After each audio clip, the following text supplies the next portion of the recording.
o que eu pretendo compartilhar aqui com vocês hoje, tem muito a ver com essa música Em Espírito e em Verdade, né? Tem como colocar a letra dessa música de novo, rapidinho pra gente? Só dar uma relida? Fazer uma revisão naquilo que a gente cantou? Vamos fazer uma revisão? O que vocês acham? Queria propor a gente fazer uma revisão nessa música aqui, ó. Em espírito e em verdade te adoramos, te adoramos. Vai passar. Rei dos Reis, Senhor, te entregamos nosso viver, com reconhecimento, exaltação. Né? Para mim, a música tem que cumprir esse papel, de levar a gente a exaltar Jesus e se comprometer. Te entregamos nosso viver. O que é o nosso viver? Nosso viver engloba o nosso corpo. Acho que é teu celular. Nosso viver engloba o nosso corpo. E a gente se locomove. Nosso viver engloba mais o quê?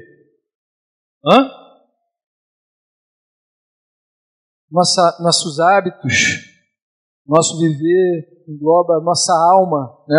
A gente poderia dizer assim, nossos sentimentos, nossas vontades e desejos, nossa conduta. O que mais? Nossos pensamentos, nosso intelecto, nossa mente. O que mais? Nossos bens, nossas finanças, nossas emoções, já falamos aqui também, nosso raciocínio.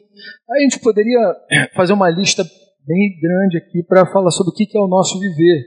E a gente está dizendo aqui do Senhor, nós entregamos tudo isso para Ele. Isso é ou não é uma declaração muito forte? Vocês concordam? Obrigado, Simone. Vocês concordam que é uma declaração forte, né? E é sobre isso, mais ou menos, que eu quero falar, porque nós precisamos nos estimular sempre. A gente precisa de estímulo para relembrar dessas verdades. O que eu quero compartilhar com vocês, como costumeiramente acontece aqui, percebo os irmãos que vêm aqui falar, costumeiramente a gente vem aqui dizer algo relacionado a percepções que nós temos e, às vezes, conversas que nós temos com alguns irmãos. E isso acontece o tempo inteiro, né? Como a gente decide pastorear uns aos outros, a gente, quando pastoreia alguém, também a gente é fortalecido, né? Não sei se já aconteceu isso com vocês, quem teve essa oportunidade. Quando você se compromete com alguém, para pastorear alguém, você, quando está ali pastoreando, compartilhando uma palavra, confrontando, animando, exortando, você também é confrontado, você também é exortado, você também é animado, você é fortalecido. Então a gente pensa que está fortalecendo o outro, mas na verdade nós estamos nos fortalecendo, né? Exatamente. Então isso é muito rico, essa experiência. E o que eu tenho para dizer aqui é fruto também de uma conversa muito interessante que eu tive essa semana com uma pessoa. E essa pessoa, basicamente, ela levantou assim, a hipótese de que não é tão interessante para ele, para essa pessoa, ser uma pessoa radical, o que ele chamou de radical. Ser um cristão radical. A hipótese que ele levantou é que a gente precisa ter equilíbrio, assim, a gente não pode ser tão radical assim. Isso tem até a ver com um livro, por exemplo, que eu lembrei de um livro que nós estamos lendo, que o autor ele é bem radical, assim. Radical, mas quase ao extremo. E aí nós tivemos uma conversa sobre a visão diferente sobre esses conceitos do que é radicalismo, do que é ser radical e do que é ser extremista, né? E foi uma conversa muito interessante. Eu queria simplesmente compartilhar um pouco disso que rolou nessa mesa, porque eu percebo assim que existe de verdade um apelo bem insistente para que a gente leve a nossa fé de uma forma mais amena, para que a gente pegue leve, como se fosse realmente necessário um equilíbrio assim, no nosso relacionamento com Deus. Tipo assim, pega leve, calma aí, não é bem assim. acho que você está sendo radical demais. Só que eu conversei com essa pessoa que o problema é que a natureza do chamado de Jesus, ele é radical. A natureza da pessoa a quem nós dizemos que seguimos é uma natureza radical. E aí ficou aquela pergunta assim, nessa conversa, assim, eu tenho que ser um discípulo radical ou um crente comum? Eu percebo que essa bifurcação no meio do caminho, de vez em quando, aparece para a maioria de nós. O que eu estou falando aqui é com temor pela minha própria vida, porque de vez em quando a gente está diante de escolhas assim, tipo, eu vou levar isso aqui realmente até o fim, a sério, ou eu vou relativizar isso aqui, eu vou amenizar isso aqui. Então a gente está diante sempre dessa escolha. E quando eu falo que existe um apelo muito forte para que a gente dissolva as verdades de Jesus, é porque de verdade existe um apelo fortíssimo, uma pregação, uma mensagem que afronta diretamente essa postura radical que o chamado de Jesus envolve. Então eu quero falar assim, um pouquinho com vocês sobre o perigo que há em ouvir as palavras de Jesus sem se comprometer e tomar uma decisão que não é qualquer decisão, é uma decisão muito profunda. E para a gente tomar decisões profundas, a gente tem que refletir muito. A gente precisa, de verdade, ser um povo que não leva as coisas no oba-oba. A gente não pode ser um povo que pensa como a média dos brasileiros comuns pensam, onde as coisas não funcionam, onde ninguém se compromete. Não é verdade? Então exige uma reflexão profunda. Primeiro, a de se tornar um discípulo radical. Só que tem uma coisa interessante que eu queria refletir com vocês sobre esse termo, assim, ser um discípulo radical. É meio que uma redundância você dizer que ser um discípulo e ser radical, esse adjetivo radical, ele é meio que redundante, é meio que desnecessário. Porque as palavras discípulo e radical, elas estão, não estou falando de significado, mas elas têm basicamente o mesmo peso. Quando você entende assim, você se compromete a ser um discípulo de Jesus, isso necessariamente é uma postura radical. Você entender? Quando você vê assim alguém muito repetindo um pensamento ou uma forma de viver de alguém, você fala, pô, esse cara é discípulo de fulano.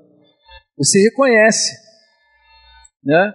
Na vida acadêmica, por exemplo, tem muito isso, né? O cara que reproduz um pensamento do outro. O fulano foi discípulo de ciclano. Então, nos estudos existe essa questão associada à forma de pensar. Então, a forma de pensar realmente ela te associa a alguém. Te associa. Mas só que eu queria explicar melhor esse termo radical, porque para que a gente tenha um entendimento, para que a gente cresça como comunidade também, eu vi uma frase muito interessante, ontem, inclusive. E para formar uma comunidade, primeiro é necessário a gente falar a mesma coisa. Basicamente é isso. A gente precisa compreender as mesmas coisas, né? Eu queria explicar um pouco para vocês sobre esse termo radical, porque essa palavra tem uma conotação ruim para nós, certo? Quando a gente fala de radical, geralmente a gente lembra do Estado Islâmico, a gente lembra da Al-Qaeda, a gente lembra de terrorismo.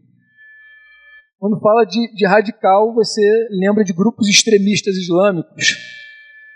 Na verdade, aqueles caras barbudo, um barbudo aí, tem o Mateus ali, barbudo. A gente vê assim um cara muito barbudo. O Yuri não está aí, né? Yuri e Bela estão em casa com. O Yuri parece um extremista islâmico. Mas não é verdade, não é assim que funciona. A gente quando você fala radical, você se associa logo àquele cara extremista, a um extremismo, que está relacionado à religião, né?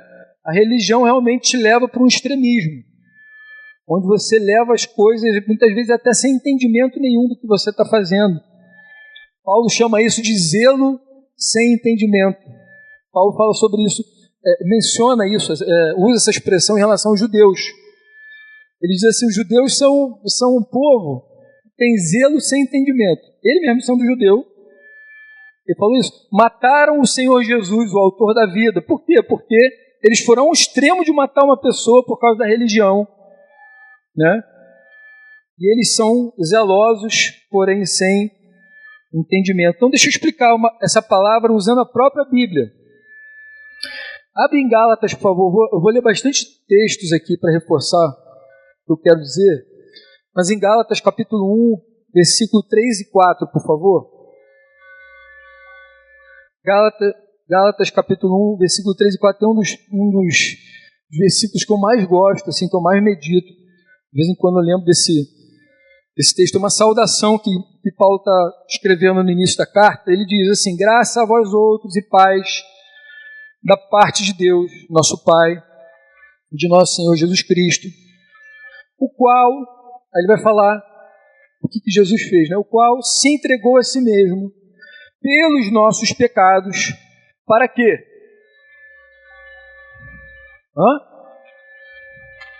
Para quê, gente? Leiam aí, por favor, só para ver se está todo mundo conectado. Para nós... Então ele está dizendo que Cristo Jesus, o qual se entregou a si mesmo pelos nossos pecados, para quê? Para nos desarraigar deste mundo perverso, segundo a vontade do nosso Deus e Pai. Ele vai continuar a ideia dele ali na saudação da carta. Mas o que eu quero mostrar para vocês é que o para nos desarraigar é o motivo, é o propósito. Desarraigar tem a ver com essa palavra radical. Por quê? É arrancar pela raiz. Desarraigar é assim, o que Paulo está dizendo é que ele está nos desarraigando, ele nos tira pela raiz desse mundo perverso e nos planta em outro lugar. Amém? É isso que ele está dizendo ali. Então essa palavra radical está associada a essa ideia de raiz. Colossenses 2, 6 e 7 também tem uma expressão bem parecida. Colossenses 2, 6 e 7 diz assim, ora, como recebestes Cristo, Jesus, o Senhor, assim andai nele. Nele o quê? Radicados, ali também está assim, né?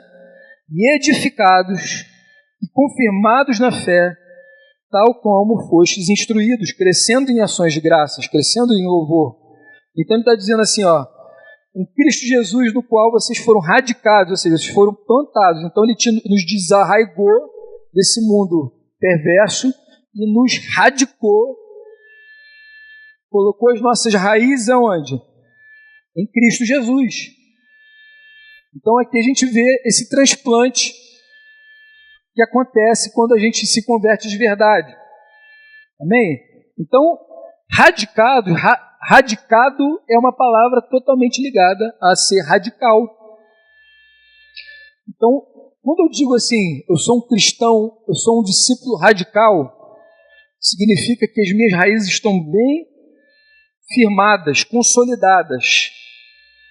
Consegue entender? Radicados, essa palavra, inclusive, aí, ela significa assim, fortalecer com raízes, tornar firmes.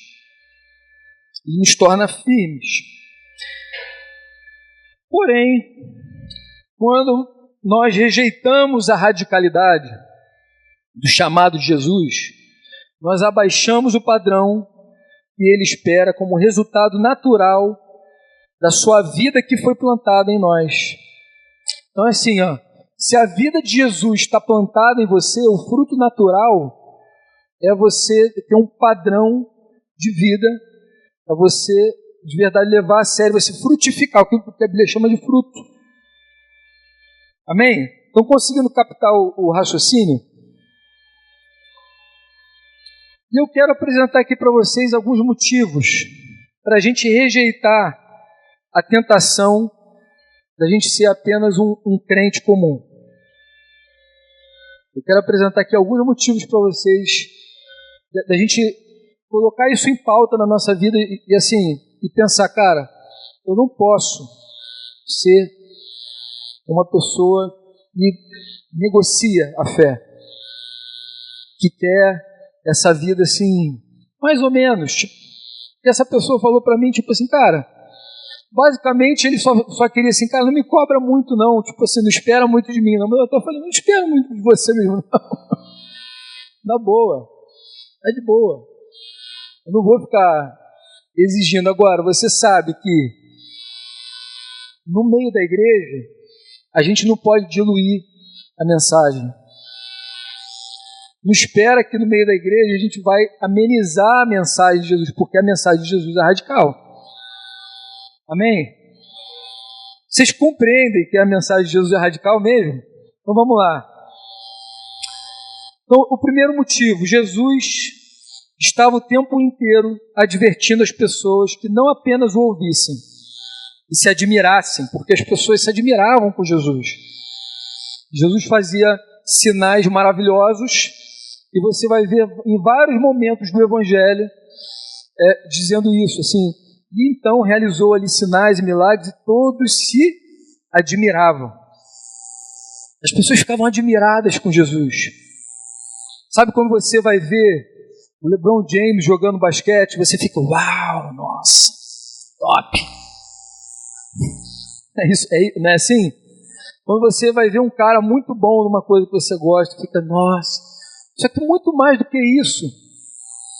As pessoas, a multidão se admirava de Jesus, da sua doutrina, a forma com que ele falava, a forma com que ele se expressava, o estilo de vida dele era totalmente coerente com tudo, era uma mensagem, a vida de Jesus era uma mensagem viva, a vida encarnada, né, que eu estou falando, de Jesus.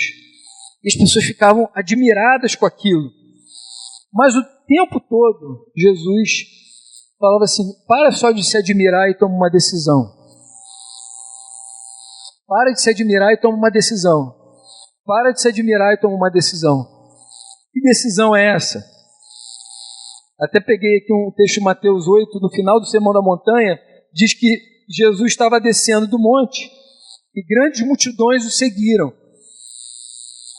E a gente tem isso em vários momentos, isso acontecendo, assim, as pessoas se admirando e formando ali aquele burburinho, né? Então Jesus estava o tempo inteiro advertindo. Olha o que ele fala para os judeus que haviam crido nele, João 8:31. Você lembra desse texto? É um texto conhecido. Diz que os judeus, que eram muito estudiosos, eles se admiravam de Jesus também.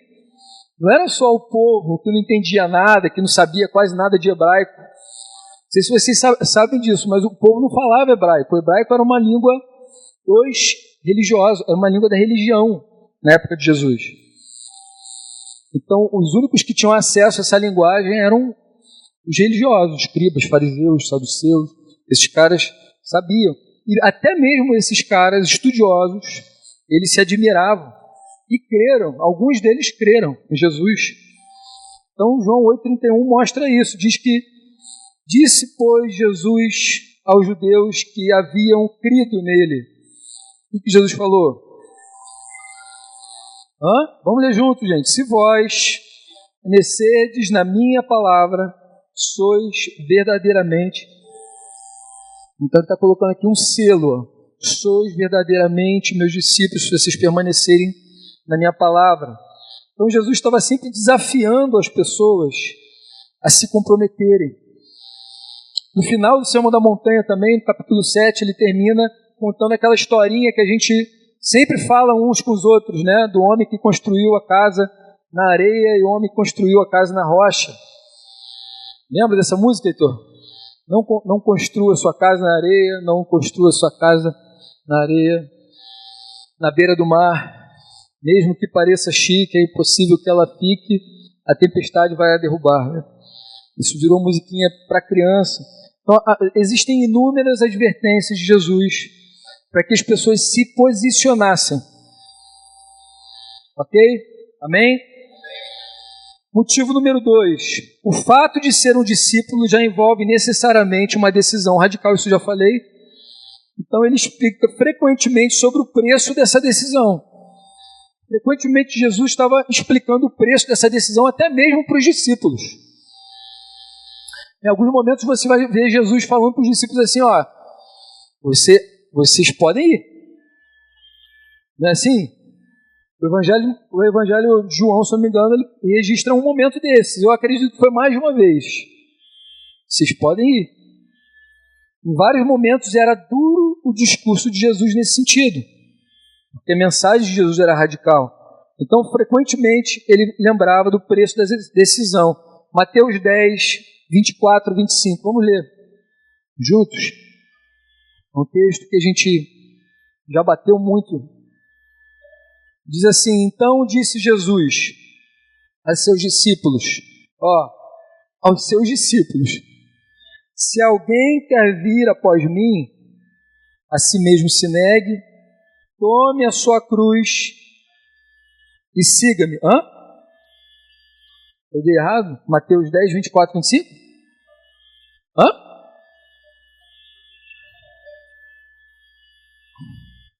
Então eu que dei a referência errada, então. Acha aí para mim, por favor. É 16? É Mateus 16, isso? Então coloca aí Mateus 16. Eu posso ter digitado errado aqui. Mateus 16, 24. Muito bem, obrigado, Elcio. Se alguém quer vir após mim, a si mesmo se negue, tome a sua cruz e siga-me. Portanto, quem quiser salvar a sua vida, perdê-la-á. E quem perder a vida por minha causa, achá-la. Esse aqui é um daqueles momentos, aqueles textos, daquelas verdades de Jesus, que não tem como você passar rápido. Não tem como você passar batido. Você tem que pensar isso aqui que ele está dizendo. Se alguém quer vir após mim, então aqui Jesus ele tá colocando um critério. Se realmente alguém quer. Você entender? Porque dizer que quer, a maioria de nós dizemos que quer. Conscientemente a gente fala que quer. Mas o que demonstra que a gente quer é o como a gente se posiciona. Concorda ou não? É a nossa postura. São os desafios que vão surgir diante da gente e aquilo que a gente vai fazer. Não é assim? Está falhando minha voz, peraí. Então vamos lá. Se alguém quer vir após mim, a si mesmo se negue. A si mesmo se negue. Vamos pensar aí. O que significa negar a si mesmo? Negar a si mesmo, eu resumiria como você negar a sua forma de fazer as coisas, a sua vontade forte, a sua inclinação a fazer o que te dá na tua cabeça, sem realmente sujeitar a Deus. Negar a si mesmo fala de você negar as tuas ambições, às vezes até mesmo opiniões, pode ser. Isso hoje em dia, inclusive, pode ser interpretado como uma, como é que fala? Uma anulação, essa é a palavra. Uma anulação, onde parece que você se anula. Afinal de contas, você tem que ter tua personalidade, você tem que ser uma pessoa de posição, posicionada, né? E as pessoas muitas vezes chocam com isso aqui, ficam pensando se realmente vão fazer. Assim mesmo, se negue tem a ver com o que Jesus fez quando ele pensa assim, Pai, se possível for, afasta de mim esse negócio, mas contudo faça-se a tua vontade. Negar a si mesmo são esses momentos em que você quer muito algo que você sabe que compete com a tua fé, compete com aquilo que Deus está construindo em você. E você precisa fazer como Jesus, igual um cordeirinho. A Bíblia fala que ele se entregou como um cordeirinho, manso mesmo, à vontade do Pai. Negar a si mesmo. Tome sua cruz. Tome diariamente a sua cruz. Se não me engano, Lucas vai dizer. Tomar diariamente sua cruz. Cruz, quando Jesus está dizendo isso aqui, todo mundo sabia o que ele queria dizer. Cruz era um lugar de punição, era um lugar de sofrimento. Cruz era um lugar de agonia, de vergonha, e Jesus de humilhação. E Jesus fala isso todos os dias, diariamente você precisa tomar a tua cruz. Lugar de vergonha, de humilhação, lugar de anulação mesmo de muitas coisas, de sacrifício. Depois os judeus vão entender como que a cruz simbolizou o altar de sacrifício, uma propiciação, que é o termo mais usado. Abnegação. Exatamente, abnegação. E aí ele segue assim, e siga-me, né? E siga-me também é importante a gente entender, o siga-me, porque a postura de você se tornar um discípulo não é uma postura acomodada, é uma postura em que você está dando passos, os mesmos passos que Jesus. Seguir Jesus é ir para onde ele vai, é ir para onde ele quer ir, não você. Então, porquanto, ele conclui com essa ideia, assim, porquanto, uma conclusão, quem quiser salvar a sua própria vida, ou seja, quem quiser preservar a sua própria psique, que aqui ele está falando, a palavra vida aqui é psique. Psique é como se fosse quem quiser preservar a sua alma, ou seja, a tua vontade, tuas emoções, teus sentimentos, sabe? Você quer só se preservar, o que vai acontecer? Você vai perder. Aquele paradoxo, né? Agora, se você se expor a perder, se você se expor a se renunciar, você vai ganhar. Então, o preço é esse. Então, Jesus constantemente lembrava os seus próprios discípulos do preço. Eu achei isso interessante, de que Jesus está falando isso com os seus discípulos. Ou seja, os próprios discípulos precisavam ser lembrados disso. Lucas 14, 16, 27 diz, espero que esteja certo, acho que está, Lucas 14 está mais certo. Se alguém que me segue, aqui entra um outro choque de realidade também, escandaliza muitas pessoas. Jesus fala assim, se alguém que me segue amar o seu pai, sua mãe, sua esposa, e inclusive filhos, né? Eu até enfatizo isso, porque hoje em dia eu vejo muito facilmente pessoas mais cuidadosas com os filhos e, tipo assim, às vezes o marido não está nem aí, às vezes a esposa não está nem aí, não, o que importa são os meus filhos. Né? Isso não é uma postura legal. Irmãos e irmãs, e até mesmo a própria vida, mais que a mim, não o quê? Não pode, é porque não pode mesmo, é impossível. Não casa uma coisa com a outra, isso que ele está dizendo. Não dá para ser meu discípulo. E se não tomar sua cruz e me seguir, não pode ser meu discípulo, isso eu já falei. Mas agora aqui está um grande choque, que eu queria tentar esclarecer um pouco. E assim, como eu expresso essa verdade aqui? Se alguém que me segue amar pai, mãe, esposa, filhos, irmãos e irmãs, e até mesmo a própria vida, mais que a mim, não pode ser meu discípulo. Ele está dizendo que não dá para você amar mais essas pessoas do que amá-lo. Isso implica, em muitos momentos, você se posicionar com essas pessoas de uma forma firme por causa da sua fé, por causa daquilo que você crê. Consegue entender? Isso expressa muito, por exemplo, na criação de filhos. Onde você não passa a mão no teu filho. Você não passa a mão, você não passa pano para ele. Porque ele é minha cria. Porque, não, você quer que ele viva a justiça de Deus, você quer que ele viva, que ele experimente o impacto do reino de Deus na vida dele. Então você não passa pano. Você trata pecado como pecado. Os nossos filhos são pecadores. Agora, é óbvio que existe um como você tratar isso, né? Tem gente que se escandaliza. Nossa, meu filho é ingrato. Nossa, meu filho é invejoso. Nossa, não se escandalize com isso. Nossos filhos são pecadores. Eles vão expressar mais cedo ou mais tarde, isso vai ficar mais evidente ainda. Mentirosos, querem sua própria vontade. E isso aí é normal, até certo ponto, né? Em comportamentos são mais desequilibrados, mas o natural é que eles sejam assim. Marido e mulher.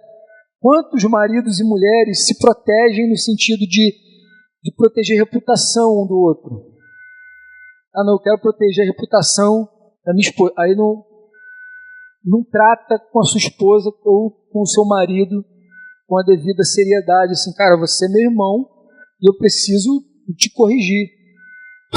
Imagina uma mulher falando isso para o marido, né? É difícil, mas você precisa de correção. Eu preciso de pessoas junto comigo, inclusive te ajudando, porque você não está enxergando. Para mim, você não está enxergando. O marido chegar para a esposa e fazer a mesma coisa. Não passar pano. Não abafar o caso. Porque muitas vezes a gente quer abafar o caso. E a gente precisa se posicionar, porque nós amamos a Jesus mais do que até mesmo a nós próprios. Não sei se está certo falar assim, mas amar Jesus mais do que os nossos cônjuges, nossos pais maravilhosos, minha mãezinha maravilhosa, que eu amo tanto, uma santa. Tem gente que pode achar, mas eu lembro muito da história que o Franco conta, que ele confrontou a dona Daura, né? Que ele confrontou a mãe dele. Eu achei isso muito interessante. E o Franco descobriu, isso é público, tá, gente, que eu estou dizendo. O Franco fala publicamente. Mas ele descobriu que ele foi fruto de um adultério. O Franco foi fruto de um adultério. Só que ele nasceu, não sabia que ele era fruto de um adultério. E quando ele descobriu, ele já era adulto, já era pastor. E ele olhava para a mãezinha dele e, tipo assim, a mãezinha dele é a mãezinha dele, é a santa na terra. Dona Daura era uma querida. Infelizmente partiu. E o Franco conta que ele chegou um dia e falou: mãe, você foi adúltera. Você restaurou essa situação? Ela, então, meu filho. Aí começou a justificativa, a explicação, o choro. Até que ele pastoreia a mãe dele, e a mãe dele reconhece e se sujeita a ir lá pedir perdão, porque, na verdade, ela adulterou com o marido da melhor amiga dela. Então o Franco é fruto de um adultério, é filho de um adultério, onde não foi só um adultério comum, foi duas amigas, uma traiu a outra. Então, olha a história que complicada. Quem quer colocar o dedo nesse bedelho? Quem quer mexer no negócio desse? Um monte de idoso. Um monte de idoso tendo que restaurar coisa antiga. A Cida está ali. A Cida conhece a história de camarote. E ali a gente sabe o que aconteceu e como que Deus restaurou tudo isso. Agora, vamos pensar se o Franco não levasse isso a sério. Porque ele viu nisso um risco até mesmo de salvação para a mãe dele. Eu lembro que o Franco, quando testemunha isso, ele fala: cara, minha mãe está nas trevas, até hoje. Minha mãe não restaurou. Ah, mas Deus perdoa. Deus perdoa, mas você precisa ir lá e confessar teu pecado. Aquele que deixa e confessa suas transgressões alcançará misericórdia. Então, houve a necessidade de não amar mais o outro. Eu, de vez em quando, eu tenho que sentar e andar com meu pai. Meu pai é um homem de Deus. É um cara que eu respeito. Confrontar minha mãe. Mãe, isso aqui não foi legal, você falou e tal. É difícil você se posicionar com pessoas que você sente, que você tem um sentimento de carinho, de afeição. É difícil. O filho é a mesma coisa. Você pegar o teu filho e colocar ele para restaurar um pecado, para ele confessar um negócio. Mas ele não é discípulo de mim, mas mesmo assim, você leva ele, porque se você não ensinar ele no caminho, se você não mostrar para ele o fruto bom que é obedecer a Jesus, você está privando ele de uma experiência maravilhosa. Então o Heitor já teve que andar em caminho de restauração, desde novinho. Eu espero que em nome de Jesus ele siga fazendo isso, porque errar a gente erra. A questão é o que fazer com o erro.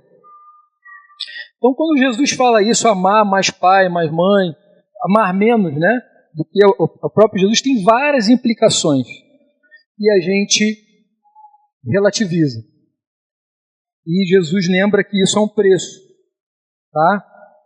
Então a radicalidade do discipulado implica em não se criar também expectativas erradas quanto aos bens materiais. Eu vou explicar. Deus, ele não tem um compromisso de nos dar além daquilo que ele nos prometeu, ou seja, o básico. O básico.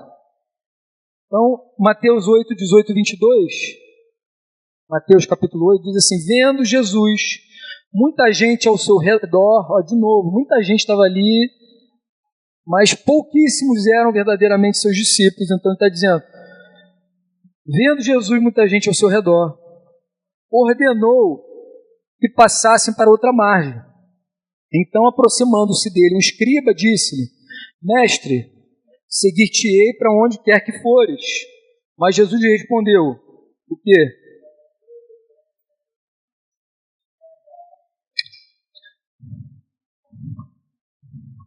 A cabeça. Só o Wilson Mike leu para a gente. Eu acho que está todo mundo lendo também, né? E outro dos seus discípulos lhe disse: Senhor, permite-me ir primeiro sepultar meu pai.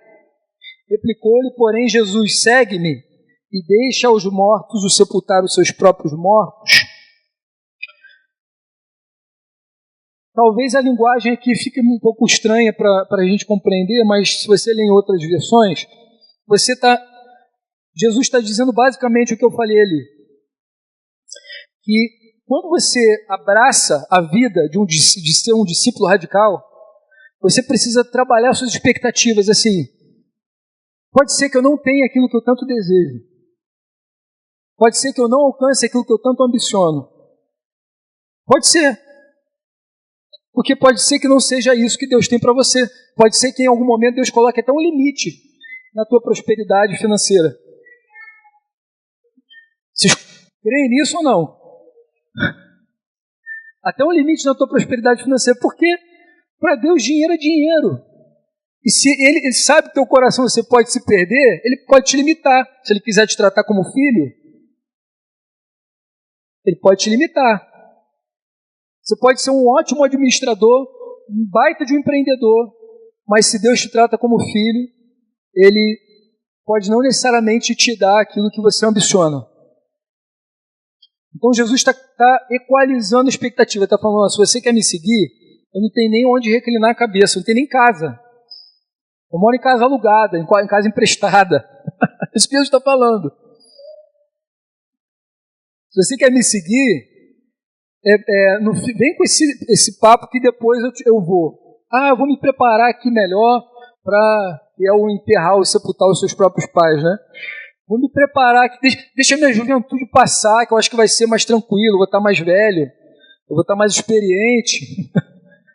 Não tem esse papo com Jesus, porque Jesus exige um compromisso imediato.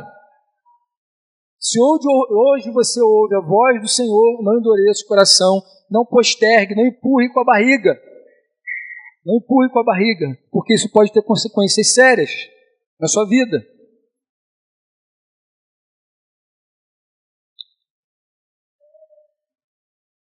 Outro ponto, para a gente compreender que eu sou um discípulo radical, é ter e cultivar o verdadeiro amor pelos nossos irmãos. Isso é radical demais. E Jesus fala assim, João 13:35, nisto conhecerão todos que sois meus discípulos, se tiverdes amor uns aos outros. Isso aqui é radical demais. A gente não quer ser radical nesse ponto. Porque na teoria isso aqui é muito bonito. Na teoria, nós nos amamos, né? Que coisa maravilhosa, nós nos amamos. Só que até quando as coisas estão caminhando do jeito que a gente gosta, está tudo lindo e maravilhoso. Quando você está sendo servido, você está sendo visitado, quando você está sendo animado, tal. Mas agora, quando você é advertido,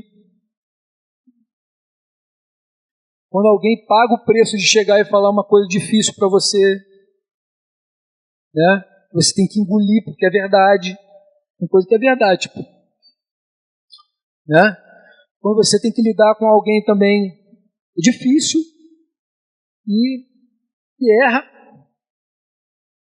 Tem pessoas que vão errar com a gente, não é verdade? Às vezes até aquelas pessoas que a gente considera que são mais maduras podem errar. E aí como a gente reage, como nós reagimos, nós alimentamos o amor de Deus que tudo sofre, tudo crê, tudo espera, tudo suporta tudo. Ou você pensa assim, cara, vou meter o pé, cara, esse povo não dá. Se abandona. Deserta. Ser um discípulo radical não significa ser um evangélico radical. Deus não quer evangélico.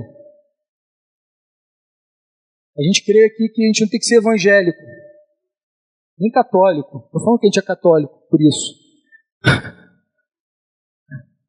A gente quer ser discípulo. Amém? Motivo número 2, a palavra deixa bem claro que Deus não aceita um relacionamento morno.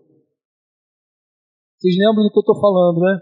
Apocalipse 3, 15 a 16, diz assim, conheço as tuas obras, isso aqui é o Senhor falando para uma das igrejas, e nem és frio nem quente.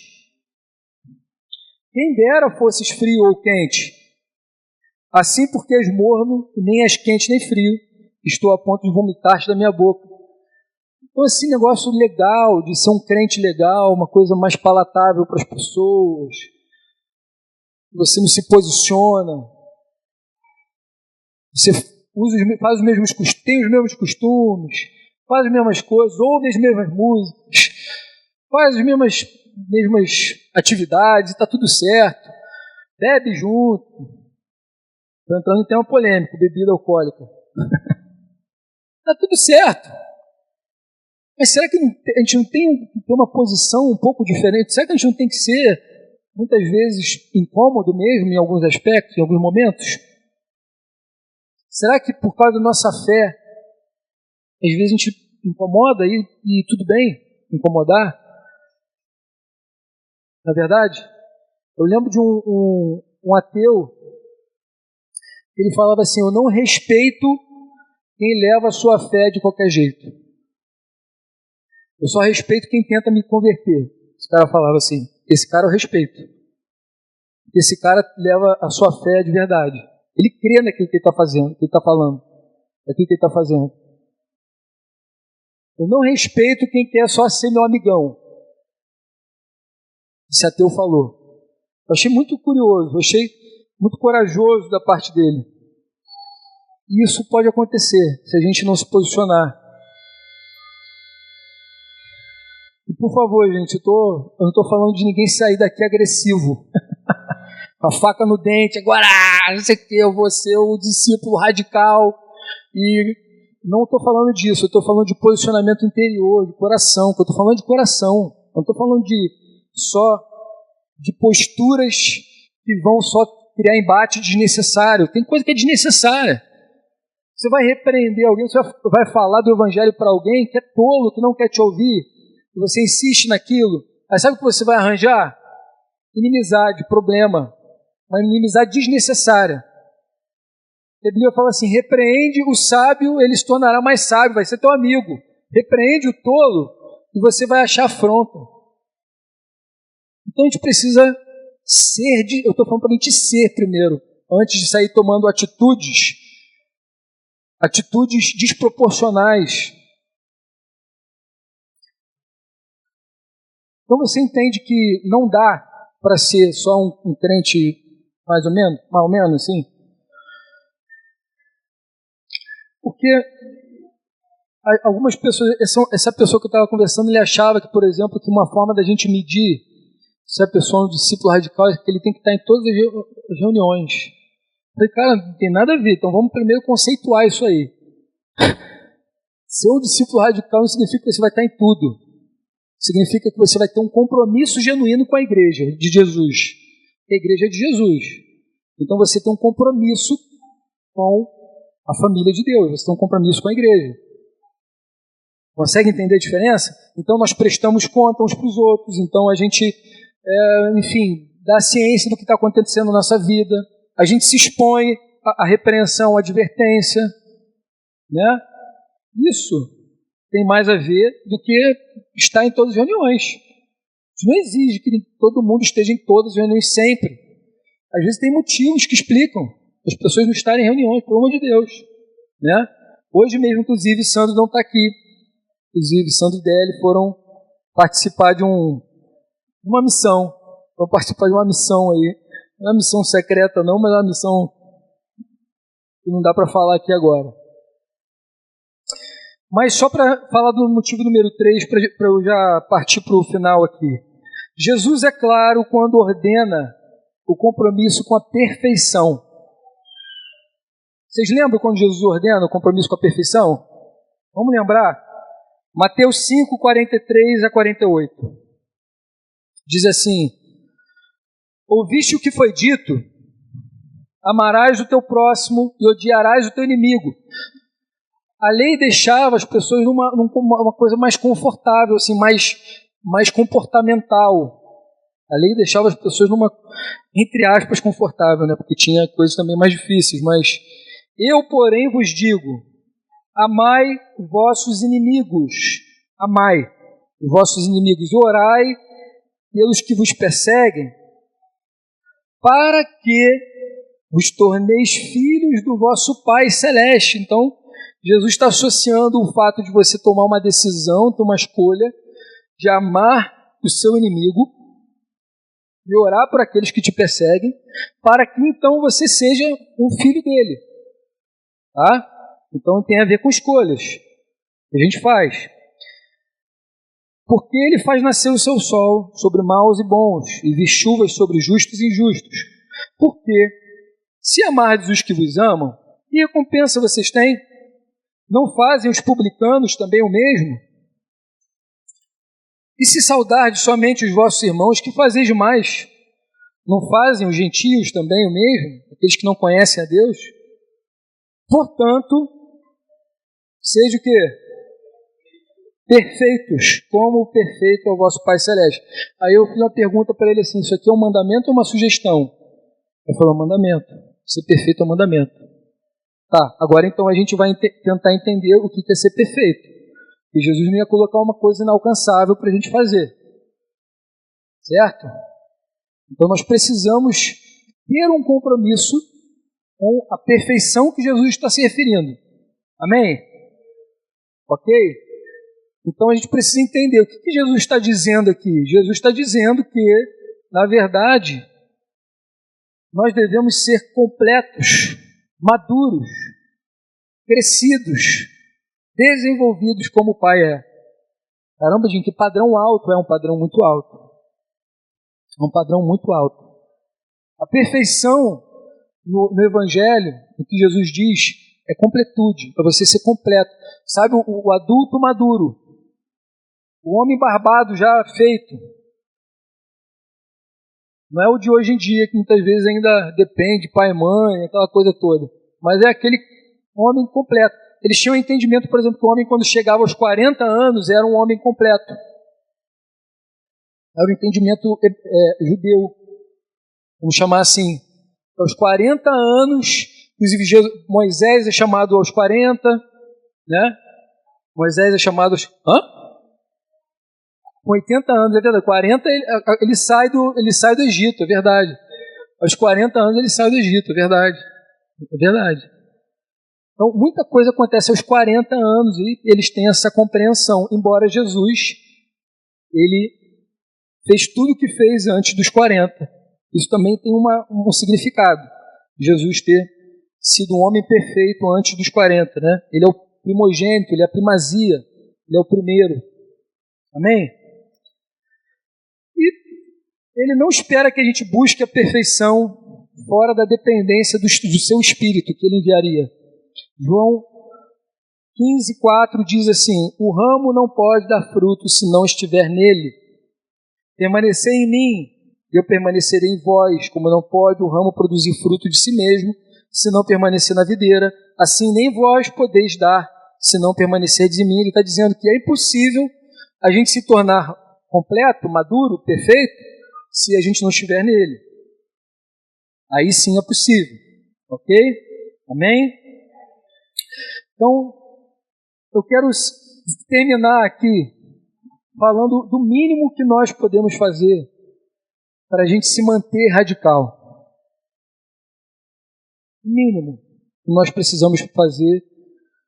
Se a gente entende que não tem como desassociar, não tem como você ser um crente sem ser um discípulo, acho que isso ficou claro, e o chamado para ser discípulo é um chamado radical, e que radical não significa necessariamente extremista, é uma pessoa que leva a sério, que está de verdade comprometida, né?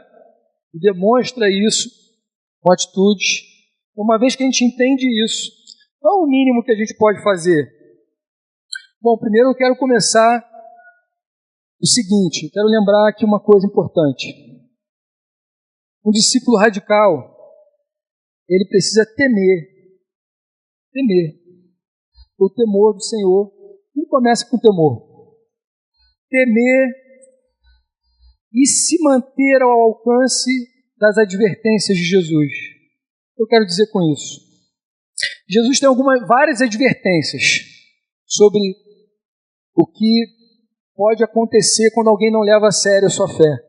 Jesus tem várias advertências, inclusive sobre o que aconteceria no final dos tempos. E eu queria mencionar duas advertências de Jesus, que a gente precisa se manter conectado o tempo inteiro. Eu tenho lembrado dessas advertências o tempo inteiro, gente. Caminhando com as pessoas, andando, vendo o que está acontecendo no mundo, né? Vendo a diluição que está acontecendo do Evangelho, vendo alguns caminhos que pessoas às vezes têm tomado, pessoas próximas às vezes têm tomado, e eu tenho lembrado dessa advertência de Jesus. Uma das advertências é que a porta e o caminho são incômodos e dificultosos. Lembra que Jesus diz isso em Mateus 7, no Sermão da Montanha. Ele diz: entrai pela porta estreita, larga é a porta, espaçoso o caminho que conduz para a perdição, e são muitos os que entram por ela, porque estreita é a porta e apertado o caminho que conduz para a vida, e são poucos os que acertam com ela. Essa é uma analogia, é uma forma de explicar de que haveria dificuldade grande para se manter uma fé viva. Uma coisa é a fé nascer, outra coisa é a fé permanecer. Consegue entender isso? Como que a fé nasce? Pelo ouvir. A Eula lembrou ali, pelo ouvir. Eu ouço e creio. A Bíblia diz que a fé vem pelo ouvir a palavra de Cristo. Não é qualquer coisa, não é qualquer porcaria. Então a fé, ela é um produto da palavra, que nós acatamos, acolhemos. E agora a fé nasce, tudo bem. Agora e a fé permanecer? A fé permanecer fala do caminho. A fé nascer fala da porta. Consegue entender? Jesus fala, a porta é estreita, então a fé ela é difícil de nascer também, porque tem muitos obstáculos para a fé. Jesus explica isso na parábola do semeador, Mateus 13, né? Muitos obstáculos para a fé nascer. mas também é muito obstáculo para a fé permanecer, porque o caminho é estreito também. Tem várias dificuldades. E talvez essas dificuldades sejam muito parecidas com aquelas dificuldades que Jesus relaciona lá na parábola do semeador, que é o quê? Jesus disse que a nossa fé é sufocada por espinhos e limitada por superficialidade. Amém? Tá todo mundo compreendendo o que eu quero dizer? Então vamos lembrar, os espinhos são o quê? Quem lembra do que são os espinhos? Os espinhos são cuidados do mundo e fascinação de riquezas. Cuidados do mundo. O que é cuidados do mundo? Fala, gente. Comer, beber, vestir, mas eu acho que é mais do que isso, é o requinte. É o requinte de você fazer isso. Né? Que você pode comer um pão com ovo e está tudo certo, e você pode comer um salmão, um molho, sei lá do que, enfim, tudo alimenta. Mas uma coisa é você comer o pão com ovo, outra coisa é você comer o salmão. Certo? E aí, assim, tem níveis, porque assim, comer um salmãozinho, né, uma vez por semestre, me programo, tá maneiro. Tá tudo certo. Só que você come uma vez no semestre, um ano. No outro ano você quer comer uma vez por mês. Já não, uma vez por mês, cara, porque a gente se acostuma com coisa boa. Não é verdade? Não se acostuma com coisa boa? Elevar o padrão não é fácil? E diminuir o padrão? E diminuir o padrão é difícil. Diminuir o padrão é difícil. Então, os cuidados do mundo, como que vai ser amanhã? Aqui eu já falei isso várias vezes, né? Está muito relacionado isso a dinheiro, mas está relacionado a conforto, poder. Está relacionado a esse tipo de coisa. Nossa carne deseja o conforto. E até certo ponto, que maravilha, né? Se a gente pode ter conforto, não é verdade? Agora, se você faz das tuas tripas o coração, como a minha avó fala, para você ter esse conforto, tá? Isso é um desequilíbrio perigosíssimo na sua vida. E a fascinação das riquezas. Não preciso explicar, a fascinação das riquezas, eu acho que também é autoexplicativo. São os espinhos que Jesus falou. Então, essa problemática é o que torna o caminho mais estreito, o caminho mais apertado. São essas problemáticas principalmente. Eu estou usando umas daquelas que são as mais perigosas, mais presentes na vida de todo mundo. O caminho confortável. A gente quer conforto, a gente quer facilidade, a gente não quer pagar um preço de ser discípulo de verdade, porque dá trabalho, cansa. E a gente acha até brincadeira, piada com isso, para poder amenizar a nossa consciência.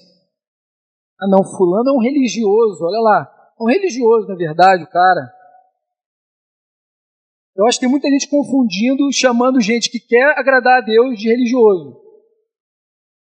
Porque é mais fácil quando você vê assim, cara, o cara está se esforçando para seguir Jesus e você chamar ele de religioso porque você, na verdade, não quer nada em obedecer a Jesus. Tem isso também. E por último, a última advertência que Jesus falou, eu falei que eu sempre lembro dela, e por se multiplicar a iniquidade, o amor se esfriará de quase todos.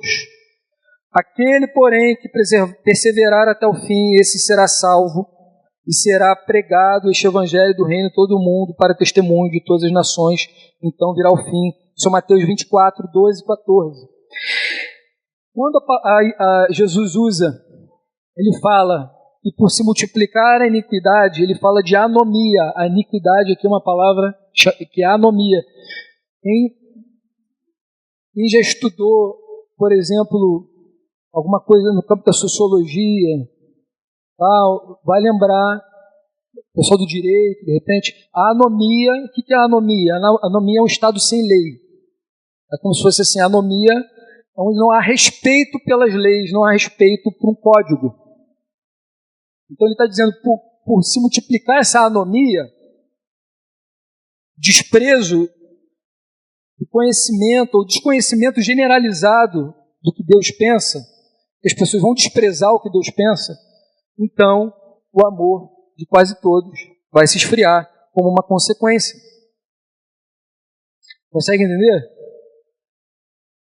Então, essas são as advertências mais, eu digo assim, eu diria mais pontuais de Jesus e que eu tenho lembrado, irmãos, nos últimos dias, de uma forma assim, bem preocupante. Eu tenho lembrado, tenho visto, tenho observado, e eu percebo que a gente precisa ser um ambiente, a igreja é um ambiente, amém? A igreja não é um lugar, a igreja é um ambiente de pessoas, onde tem que haver realmente um incômodo santo, onde realmente não vai ser tão confortável viver. A igreja é um ambiente que a gente não vai ficar confortável para viver, não vai ficar fácil para viver. Vai ser difícil, senão não tinha tanta advertência para a gente permanecer, para a gente perseverar, para a gente perseverar, amar até o fim, né? Se fosse fácil, você acha que Jesus ia estar advertindo? O que vocês acham? E tem outras coisas mínimas, além de se expor a essas advertências que eu diria que são mais subjetivas, que não está escrito na Bíblia, por exemplo, o que você não pode ver, o que você não pode cobiçar necessariamente, aquilo que você não deve escutar, se deixar seduzir por determinadas coisas que você ouve. A Bíblia não tem especificamente o quê, mas são coisas subjetivas, são posturas que a gente precisa tomar, porque senão é fácil você se tornar um morno, e o morno vai ser expelido. Não sou eu que estou dizendo. É uma palavra difícil e dura, mas é uma palavra necessária. Amém? Pai, quer falar alguma coisa? Você está com a Bíblia aberta, e geralmente quando você está com a Bíblia aberta, você quer falar. Eu já concluí. Eu ia orar aqui, mas vem você.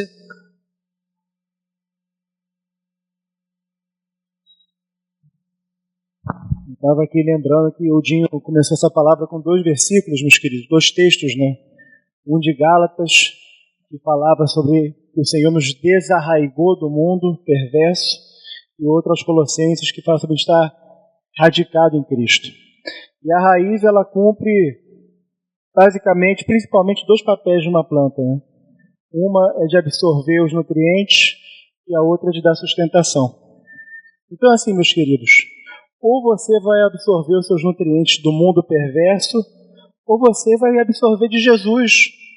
A gente não tem como, Elcimar, ficar absorvendo de 2 fontes diferentes. Ou você vai se alimentar do mundo, ou você vai se alimentar de Cristo. Por isso que é radical, né? Radical porque a proposta de Jesus é onde você coloca a tua raiz. Ou você coloca a tua raiz no mundo, e o mundo passa, o mundo vai embora, mas aquele que coloca a sua raiz em Cristo permanece para sempre. Amém? O Salmo 1 fala que aquele que é justo, aquele que medita na lei do Senhor de dia e de noite, é como árvore plantada junto a ribeiros de águas, a qual dá seu fruto no tempo certo. E diz assim: tudo quanto fizer prosperará.